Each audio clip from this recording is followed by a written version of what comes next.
So magpakulo muna tayo ng tubig at make sure ay nalagyan natin ito ng konting asin at mantika para may konting lasa na ang ating lasagna sheets at para ito ay hindi magdikit-dikit. Pakuluan lang natin ito for 6 minutes according sa package instructions. Sa ngayon ay gumawa na rin tayo ng meat sauce or ng red sauce. Gisa muna tayo ng garlic at saka ng onion.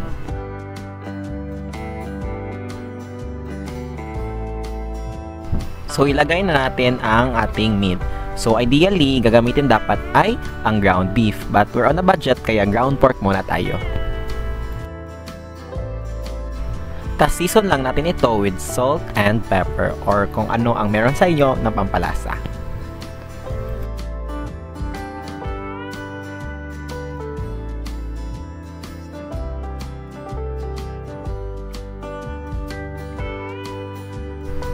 Tas mix-mix lang natin ito para manuot ang lasa sa ating meat. So, para pampandagdag lasa ay maglagay rin tayo ng beef cubes. Tapos maglagay na rin tayo ng tomato sauce. Pwede rin kayong mag-add ng sugar depending on your taste. Tas after nyan ay set aside na natin.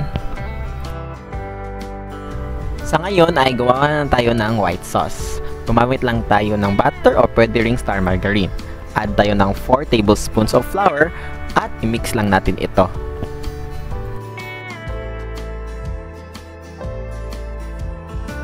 Ilagay na natin ang all-purpose cream at mix lang natin ito ng maigi para walang mamumuong mga clumps.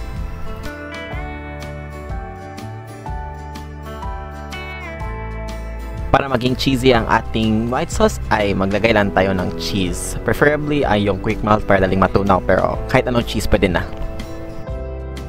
Para may lasa sa ating white sauce ay pwede rin tayong maglagay ng salt at saka ng pepper.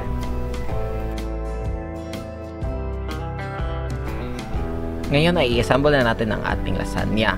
First nating ilalagay ay ang mga lasagna sheets. Make sure ay mayroon kayong mga lalagyan na oven friendly or yung hindi natutunaw sa oven. Katapos natin ilagay ang mga lasagna sheets ay ilagay na natin ang mga red sauce or ang meat sauce. Tas after nyan ay ang white sauce na din. Tas paulit lang or same scenario. After ng white sauce ay lagay tayo ng lasagna sheets, tas red sauce na yun ng white sauce. Depende na sa atin kung ilang layer ang gusto natin.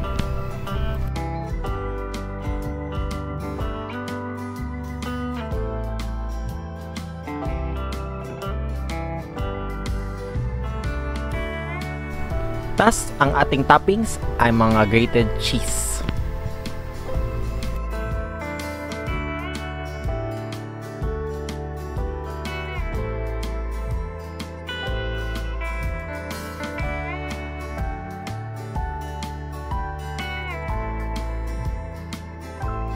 Tas, bake lang natin ito for 30 minutes for a temperature of 180 to 200 degrees Celsius. Tas, bago natin i-serve ay rest muna natin siya for 10 minutes para hindi masyadong mainit.